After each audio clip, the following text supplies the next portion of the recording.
Oke Lai, semua. Balik lagi bareng aku. Kali ini kita bakal bahas kisah horor yang datang dari gunung paling ikonik di Garut. Jadi siapin kopi kalian, matiin lampu, dan mari kita masuk. Tahu gak Pak, si Susan itu nangis sejadi-jadinya. Teriak-teriak histeris manggilin nama Jeffrey. Begitu kata Andi Lai. Pas lagi nyeritain pengalaman horornya ke Pak Agung, di luar hujan, di daerah Jabodetabek. Seolah-olah gak ada tanda-tanda mau berhenti. Bau aroma kopi di warung itu sebenarnya nikmat. Tapi hawa dingin yang dirasain karyawan di sana bukan cuma karena hujan, melainkan karena kisah mencekam yang Andi bawa dari tahun 2007 silam lalu. Andi mulai narik napas panjang lagi,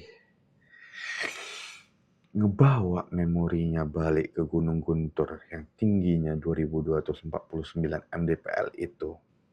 Kalian tahu kan, Lai? Nama Guntur itu emang dikasih warga lokal karena suaranya yang menggelegar. Mirip guntur pas lagi hujan. Belakangan ini, nama Guntur emang lagi booming banget, Lai. Tapi sayangnya bukan karena keindahannya yang dibilang, atau miniatur Semerunya, melainkan karena berita hilangnya seorang remaja di sana yang bikin geger jagat sosmed, Lai. Buat kalian pemuja dunia peklinikan, Lai, Guntur itu udah kayak magnet buat eksistensi mereka yang tak kasat mata. Tapi jauh sebelum filer di TikTok atau portal berita, 5 sekawan ini, Jeffrey, Andi, James, Susan, dan Putri, udah jadi saksi hidup betapa angkernya gunung itu, Lai. Mereka ngerasain sendiri gimana rasanya dikerjain sama penunggu di sana di tengah malam yang benar-benar mencekam banget, Lai. Waktu itu, telinga aku benar-benar kayak kesirap sama omongannya si Andi, Lai. Dia lagi asik cerita ke bosnya, Wiro dan Pak Agung. Mereka ini sebenarnya teman sekantor, tapi beda divisi ya, Lai. Andi kelihatan kusuk banget. Kayak lagi narik balik memori kelamnya tahun 2007 pas mau nakluin puncak gunung Guntur itu, Lai. Jujur aja ya nilai. Awalnya aku ngerasa cerita ini agak membosankan. Ya, standar lah kayak cerita horor pendakian yang biasa kita dengar ya, Lai. Wajar lah aku mikir gitu, secara aku juga hobi naik gunung ya kan, Lai.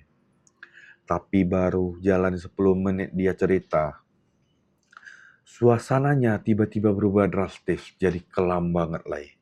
Sampai-sampai aku refleks motong omongannya. Serius lo, Di? Tanyaku gak percaya pas dia mulai nyebut-nyebut soal kampung gaib yang dia datangi itu, Lai. Demi Mas, jawab Andi sambil angkat 2 jari, Lai. Dia kayak mau sumpah mati kalau dia gak lagi ngarang. Dia mulai cerita, malam itu di Guntur benar-benar mencekam banget. Masuk bulan Januari, sekitar jam 11 malam di hari Minggu, mereka berlima sampai di desa Cikahuripan. Dulu, jalur ini bukan jalur resmi kayak sekarang, Lai. Jadi bayangin aja, aksesnya terbatas, fasilitasnya minim, pokoknya masih mentah banget, Lai. Pas mereka sampai, suasananya sepi horor gitu, Lai. Pos penjagaan kosong melompong, kayak bangunan angker, Lai. Warung-warung warga juga udah tutup rapat. Mereka sengaja pilih submit hari Senin subuh biar dapat sensasi private mountain-nya, Lai. Makanya mereka kompak ambil cuti 2 hari di hari yang sama. Gak lama kemudian, ada 2 warga lokal datang semacam petugas dadakan gitu, Lai. Mereka diarahin buat istirahat di satu-satunya bangunan yang bentuknya mirip bedeng buat jadi base camp. Karena dinginnya gak main-main, akhirnya mereka masuk. Susan sama Putri langsung tepar, masuk ke sleeping bag masing-masing. Tapi si Andy, James, sama Jeffrey Masih betah di luar. Mereka asik ngobrolin strategi buat besok sambil ngerokok. Biasalah anak muda ya kan. Asap rokok mereka ngepul tinggi di tengah udara dingin. Tapi tiba-tiba ada seorang nenek-nenek tua lagi nenteng kayu bakar. Jalan ngedekat ke arah mereka. Tanpa basa-basi, si nenek ini langsung ngomong ke arah Jeffrey. Kalian pulang, jangan mendaki. Sontak si Jeffrey kaget bukan main. Mukanya langsung pucat pasi, kayak kertas Dia natap Andy sama James dengan tatapan ketakutan. Mbak, itu kenapa? Tanya Jeffrey gemetaran. Andy sama James malah makin bingung Mereka saling pandang terus nanya balik. Mbak siapa, Jeff? Ini loh, nenek ini, jawab Jeffrey sambil nunjuk ke arah kosong. Waduh Baru mulai aja si Jeffrey udah diliatin sendirian. Padahal Andy sama James gak lihat apa-apa sama sekali. Gimana Kalian pernah gak sih lagi nongkrong bareng temen, terus tiba-tiba ada satu temen yang lihat sesuatu. Padahal kalian gak lihat apa-apa. Itu rasanya pasti awkward, campur merinding ya kan Coba komen di kolom komentar ya Astagfirullah. Jeffrey langsung istighfar kencang banget Dia nyebut nama Tuhan berkali-kali sambil mohon perlindungan karena tiba-tiba aja sosok Mbak tua tadi hilang gitu aja dari pandangannya. Lenyap kayak ditelan bumi Jeffrey sempat diam lama banget. Mukanya masih syok. Sebelum akhirnya dia nanya lagi buat mastiin. Kalian beneran gak lagi bercanda kan, James, Andy? Masa iya kalian gak lihat mbak-mbak itu tadi? Suaranya udah mulai gemeteran tuh. Tapi ya mau gimana lagi? Jawaban aku sama James tetap sama. Kita bener-bener gak lihat ada siapa-siapa di sana. Selain kita bertiga. Hawanya makin gak enak Bulu kuduk mulai merinding. James yang ngerasa suasananya makin creepy. Langsung mutusin buat masuk. Dahlah, aku packing dulu ya, biar besok subuh kita tinggal jalan.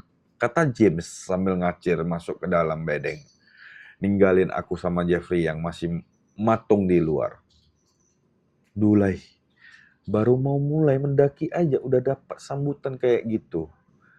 Bayangin Jeffrey dikasih lihat sendirian. Sedangkan teman-temannya yang 2 orang itu gak lihat apa-apa. Itu tandanya emang ada yang pengen kenalan sama dia Waduh ngelihat si Jeffrey makin pucat kayak mayat, aku pun gak tega. Gak lama setelah James masuk ke bedeng itu, aku langsung ajak Jeffrey masuk ke dalam bedeng itu juga. Di situ aku coba nenangin dia Aku bilang, udah Jeff, anggap aja angin lalu. Mau itu beneran atau halusinasi, yang penting niat kita gak baik di sini. Pasti dilancarin kok perjalanan untuk besok. Tapi ya gitulah Omongan bijak ala-ala motivator pendaki itu ternyata gak mempan buat si Jeffrey. Pas saat kejadian nenek gaib itu, Jeffrey berubah drastis. Dia jadi pendiam banget. Tatapannya kosong, kayak orang linglung. Kalau diajak ngomong, jawabannya gak nyambung sama sekali Iya, kenapa? Oh, apa tadi Jawab dia terbata-bata. Wah, di situ aku udah mulai ngerasa ada yang gak beres sama jiwanya Jeffrey Gak kerasa jam 4:30 subuh pun tiba. Suara James kedengaran kencang banget. Sama suara hujan yang ternyata belum mau berhenti juga dari semalam. Dia bangun kita satu-satu dari mimpi yang baru sekejap dirasain. Woi, bangun. Ayo siap-siap, teriak James heboh Aduh, rasanya mata ini sepat banget. Susah kali untuk dibuka Kepala pusing, nyawa belum terkumpul semua. Ditambah hawa dingin yang benar-benar nusuk sampai ke sumsum tulang kita. cuma bisa duduk bengong sambil bungkus kaki pakai jaket. Nyoba ngumpulin nyali buat nembus kegelapan guntur yang masih diguyur hujan itu, Lai. Jadi, setelah sejam kita guling-guling gak jelas, nahan kantuk dan dingin, akhirnya sekitar jam 5:30 pagi, nyawa kita baru benar-benar terkumpul lagi. James udah berkali-kali teriak, "Ah, lamble lah kalian, pada lama semuanya." Artinya lama bener maksudnya ya, Lai. Dia sudah bosan banget nungguin kita berempat yang geraknya kayak siput kena garam. Singkat cerita, kita berlima akhirnya siap tempur. Tapi nih, ada kejadian kecil yang bikin kita harus nunggu lagi. Pas James udah selesai mimpin doa biar kita selamat sampai tujuan, si Jeffrey tiba-tiba angkat tangan. Dia izin mau buang hajat dulu ke kamar mandi, Lai. Kita tungguin sekitar 5 menitan. Baru deh dia balik dan cus, kita langsung tancap gas buat naklukin puncak Gunung Guntur itu, Lai. Nah, balik lagi soal jalur Cikahuripan tadi, Lai. Banyak yang nanya, kenapa sih pilih jalur itu? Jujur ya, Lai. Aku, Susan, sama Putri sebenarnya gak tahu apa-apa. Kita cuma manut aja. Karena di rombongan ini cuma James yang udah bolak-balik ke Guntur. Dia yang ngurus semua dari lapor petugas sampai urusan logistik ya, Lai. Bahkan si Jeffrey pun yang jam terbang naik gunungnya udah tinggi banget di tanah Jawa. Ternyata baru pertama kali ini mau nginjakin kaki di puncak Guntur. Jadi, kalau kalian tanya nasib aku, Putri dan Susan pas awal nanja, jawabannya cuma satu. Modal nekat sama tekad doang, Lai. Kita benar-benar buta soal medan Guntur ini, Lai. Pas awal pendakian kita ngelewatin jalan setapak yang penuh bebatuan. Tapi asli, pemandangannya juara banget. Hamparan hijau ladang warga bikin mata segar. Dan bener aja, cuma rombongan kita doang yang kelihatan di sana. Ya, secara itu hari Senin ya, bukan long weekend atau tanggal merah ya, Lai. Jadi benar-benar berasa private mountain banget, Lai. Kita jalan intens sekitar sejam tanpa henti. Nah, di sini si Susan mulai jadi yang paling ribet, Lai. Wajar sih, jalur lagi licin-licinnya habis hujan semalaman. Dia malah pakai sepatu model sport ala-ala anak milenial gitu. Alhasil, dia berkali-kali kepleset dan langsung jadi bahan ceng-cengan kita di sepanjang jalan. Jahat bener ya teman-temannya ya. Langit mulai agak terang, Lai. Walau mendung, abu-abu masih dominan banget karena emang lagi musim hujan. Suara ketawa kita riuh banget, mecahin sunyinya Gunung Guntur ini. Si Jeffrey, wah dia udah balik lagi kayak aslinya, Lai. Udah bisa ngelawak dan ketawa lepas. Gak kayak semalam yang mukanya kusut kayak cucian kotor gitu, Lai. Sekitar jam 7 kurang, kita mutusin buat menepi. Karena Putri sama Susan udah mulai ngap-ngapan, Lai. Jangan minum banyak-banyak, Put. Tegur si Jeffrey pas lihat Putri minumannya udah kayak orang kesetanan. Baru juga duduk sekitar 5 menit buat selonjoran kaki, Lai. Tiba-tiba di belakang ada seorang babah wanita yang udah tua banget lewat di depan kita, badannya agak membungkuk gini, tangannya ngejuntai di bawah, gestur sopan banget kayak orang mau lewat. "Misi ya, Nak," katanya ramah banget. Kita berlima pun jawab serentak, "Iya, Mbak, silakan." Waduh, Lai. Di sini tensinya mulai naik, Lai. Awalnya kita mikir biasa aja. Ada nenek-nenek lewat jam 7 pagi. Secara orang desa kan emang rajin-rajinnya. Tapi omongan Jeffrey langsung bikin bulu kuduk berdiri, Lai. Ini bulu kudukku juga udah berdiri, Lai. Tapi jam berapa dia naik ke atas sana? Ucap Jeffrey, datar sambil lanjut jalan. Kita semua diem, Lai. Bener juga, logika kita main. Kita naik jam 5:30 subuh. Sebelumnya hujan badai, gak karuan. Gak mungkin ada nenek-nenek setua itu bisa nanjak lebih pagi dari kita dan udah mau turun jam 7 pagi lewat jalur licin itu. Gak masuk akal, Lai. Suasananya langsung jadi hambar dan kaku. Semuanya fokus jalan, tapi ada rasa was-was yang mulai ngerayap.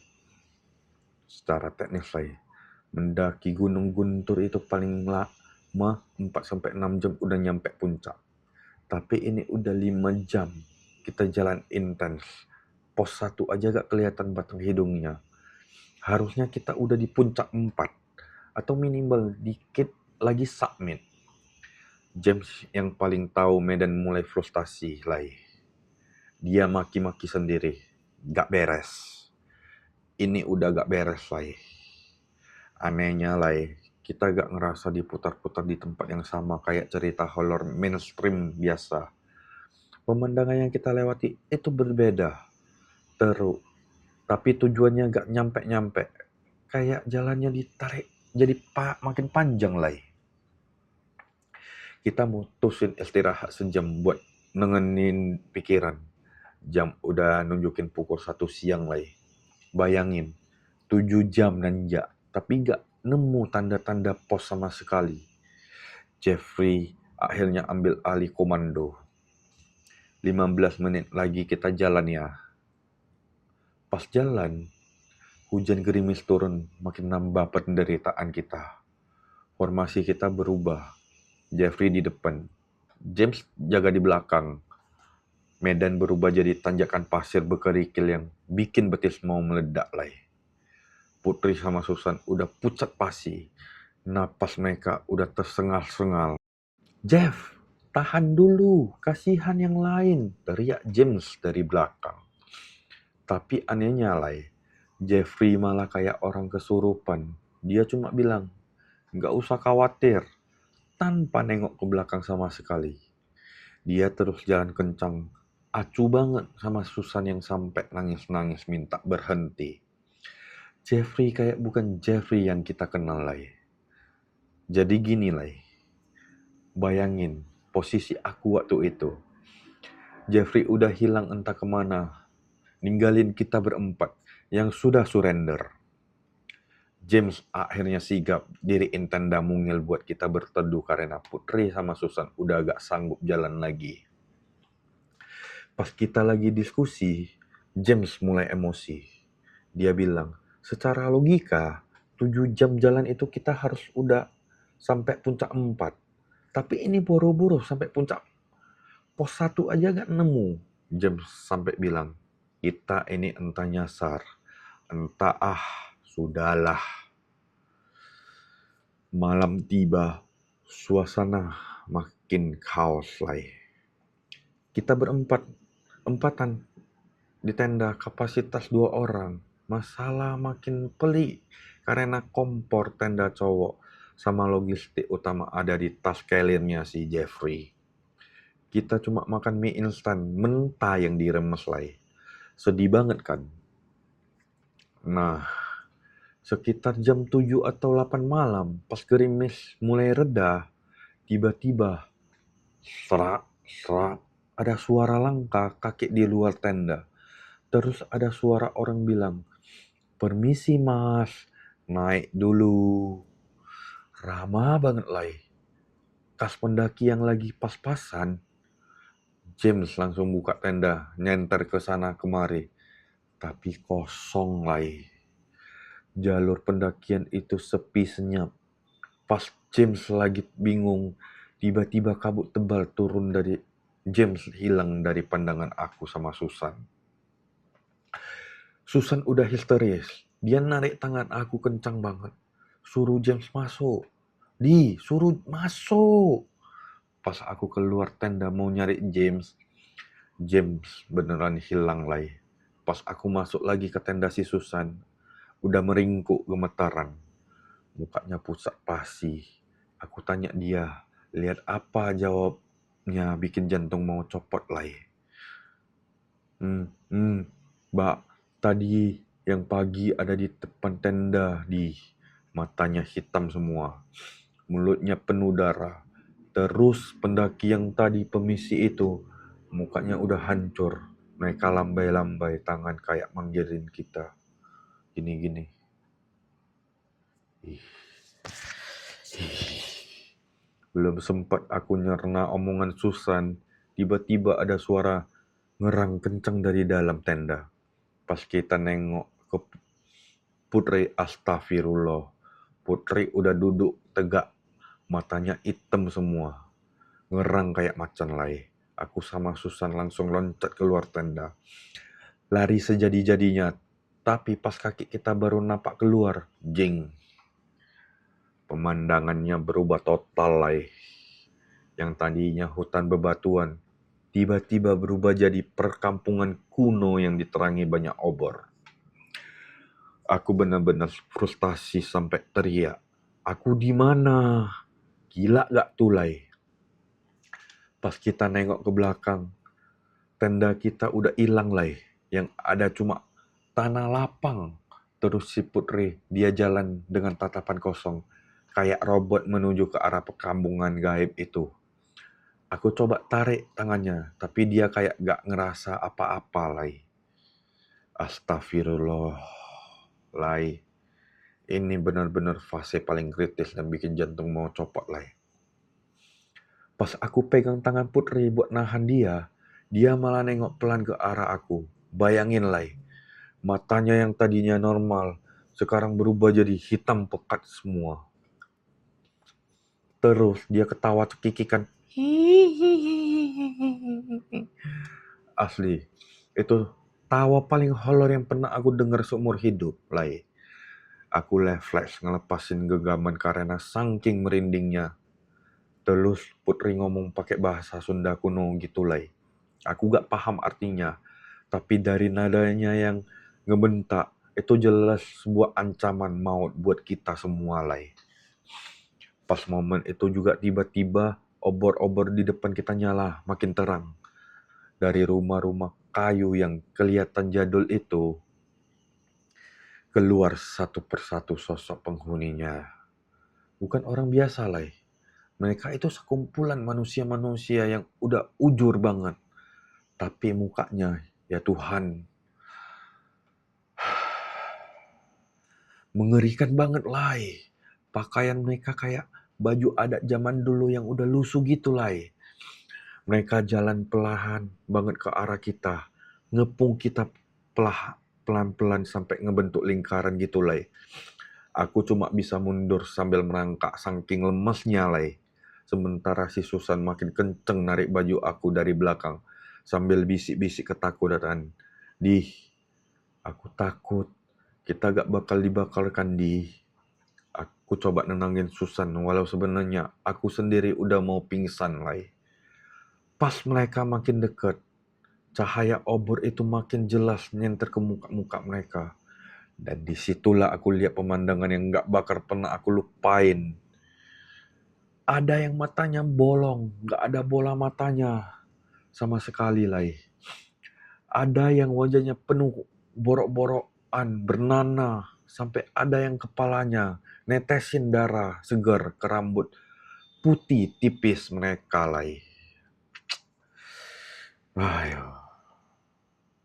Pas suasana makin genting, dikepung manusia-manusia gaib, tiba-tiba, angin kencang banget datang dibarengi hujan badai dan kabut tebal. Seketika obor-obor mereka padam semua. Gelap gulita, lai. Aku cuma bisa megang tangan Susan seerat mungkin biar dia gak hilang juga. Tiba-tiba kedengaran suara teriakan yang gak asing di telinga anak gunung. James! Di! San! Leon! Kamu denger, San? Tanya aku gemetaran. Itu suara Jeffrey. Di, jawab Susan. Bener aja, ada cahaya senter dari arah atas nyorot ke muka kita. Si Jeffrey muncul lah. Tapi mukanya kelihatan bingung banget. Dia langsung nanya, kalian dari mana aja? Mana yang lain? Singkat cerita, kita ngikutin Jeffrey nanjak ke atas. Anehnya cuma 30 menit jalan. Kita udah nyampe di puncak Guntur. Padahal tadi kita kayak udah jalan berjam-jam gak nyampe-nyampe di sana. Tenda udah berdiri rapi. Pas kita masuk tenda, aku sama Susan langsung curhat soal horornya di kepung manusia gaib. Soal Putri yang kesurupan sampai soal James yang hilang. Kita juga marah-marah ke Jeffrey karena tega ninggalin kita di jalan. Tapi Lai, jawaban Jeffrey malah bikin kita makin lemes dan mau pingsan. Dia sumpah demi Tuhan Lai. Yang ninggalin itu kalian. Pas aku balik dari kamar mandi di bawah tadi, kalian udah gak ada. Aku pikir kalian udah jalan duluan. Makanya aku ngejar sendirian sampai puncak sini. Sumpah demi apapun, bentak Jeffrey kesal. Hah? Jadi siapa Jeffrey yang tadi nanjak bareng kita selama 7 jam itu? Siapa yang tadi ngebentak Susan sampai nangis pas di jalur pasir? Sumpah Lai, itu benar-benar gila yang lebih bikin merinding lagi. Jeffrey nekat turun buat jemput kita. Karena dia baru aja dipanggil sama 3 orang pendaki lain. Pendaki itu bilang, Mas, rombongan 2 cowok 2 cewek di bawah itu temanmu bukan? Jemput Gi. Merinding saya. Masalahnya Lai, di mana 3 pendaki itu sekarang? Jeffrey gak tahu. Di mana James dan Putri? Jeffrey juga gak tahu. Akhirnya di tengah malam buta itu, Jeffrey mutusin buat turun lagi ke bawah nyari Putri sama James. Sementara aku disuruh jaga Susan di tenda. Jadi, Jeffrey pesan ke aku sama Susan buat jangan kemana-mana. Tetap di tenda, apapun yang terjadi. Kita nunggu lama banget sampai akhirnya ketiduran dalam kondisi baju basah kuyup karena hujan. Pas tengah malam, suara resleting tenda dibuka. Jeffrey balik lagi. Dia bawa tas-tas perlengkapan kita, tapi mukanya pucat pasi. Putri sama James nggak ketemu di. Kita istirahat dulu, besok subuh kita turun minta bantuan, kata Jeffrey lemes banget. Pas pagi tiba, sekitar jam 6 kita bangun dan langsung tancap gas turun ke bawah, sambil teriak-teriak manggilin nama James sama Putri. Tapi nihil Lai. Nggak ada jawaban sama sekali. Kita udah pasrah, mikir yang enggak. Tapi pas kita sampai di base camp, bawah jam 1 siang, boom! Kita kaget bukan main. James sama Putri lagi tidur pules di bedeng tempat kita nginap awal. Penjaga sana bilang, mereka baru aja nyampe dan langsung tepar. Wah, lega tapi bingung kan? Nah, sekarang kita dengerin sudut pandang James Lai. Ini yang bikin merinding di disco. James mulai cerita dengan muka suram. Ingat kan pas mereka berdua keluar tenda ngecek suara langkah kaki. Pas Susan teriak-teriak manggilin James buat masuk, kabut tiba-tiba turun pekat banget.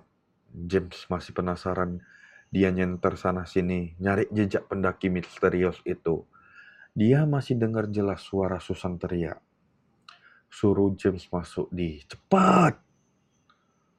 Tapi pas kabut itu pelan-pelan hilang, jing! James langsung gemetaran lagi. Tiba-tiba dia udah gak ada di depan tenda. Dia gak tahu gimana ceritanya. Tapi posisinya mendadak udah ada di mata air yang letaknya di pertengahan jalan ke pos 1. Bayangin lah, tenda mereka kan udah mau sampai puncak. Tapi dalam sekejap dipindahin balik lagi ke bawah. Ayo. James cerita, pas dia sadar dia udah pindah ke mata air. Dia bingung setengah mati. kok bisa dia yang harusnya di dekat puncak tiba-tiba balik lagi ke jalur awal yang sebelum pos 1. Pas dia nengok ke belakang tenda, Andi sama Susan udah raib, Lai. Pas lagi bengong linglung gitu, James ngeliat ada 5 orang pria jalan ngedekat. Refleks anak gunung James langsung nyentel kaki. Piu! Untungnya mereka semua menapak tanah, Lai. Mukanya juga gak serem. Tapi bajunya itu loh, Lai. Persis pasukan kerajaan Jawa zaman tutur tinular. Lengkap bawa senjata. Mas, ayo ikut kita. Kenapa? Nyuciin diri. Ajak salah satu dari mereka. James ngerasa kayak dihipnotis, Lai. Badannya mau gerak ikut, tapi hatinya teriak, jangan James, jangan. Pas dia nolak, tiba-tiba muncul sosok manusia kerdil tingginya cuma 1,5 meter di sampingnya. Tangannya aneh, Lai. Jarinya nempel, langsung di bahu, tanpa lengan. Si makhluk kerdil ini nepuk badan James dan ngasih syarat geleng-geleng, jangan ikut katanya. Untungnya James kuat iman. Dia tetap nolak ajakan 5 pasukan itu sampai mereka akhirnya pergi. Pas mereka hilang, makhluk kerdil itu juga lenyap gitu aja. Anehnya, James gak ngerasa takut sama sekali. Cuma ngerasa capek yang luar biasa sampai akhirnya dia ketiduran di sana. Sekitaran jam 10 pagi, James kebangun dan tebak apa yang terjadi, Lai. Gak jauh dari dia, ada si Putri lagi tidur pulas banget. Putri sendiri gak bisa jelasin gimana caranya dia bisa sampai di situ. Akhirnya mereka berdua mutusin buat turun ke bawah buat nyari bantuan. Pas sampai di base camp bawah, James sama Putri kayak kehabisan tenaga total. Mereka langsung tepar sampai akhirnya dibangunin sama suara Andi, Jeffrey, dan Susan. Setelah kumpul, mereka bersih-bersih, makan, dan saling tukar cerita horor masing-masing selama sejam sebelum akhirnya cabut balik ke Tangerang. Begitulah ceritanya, Lai. Makasih banyak buat Lai yang udah nemenin gue dengerin cerita ini sampai habis. Kalau kalian punya cerita serupa, langsung tulis di kolom komentar ya. Gue tunggu keberanian kalian. Sampai ketemu di malam berikutnya, Lai. Jangan lupa subscribe, komen, dan like video ini jika kalian suka. Cabut dulu ya, Lai. Bye.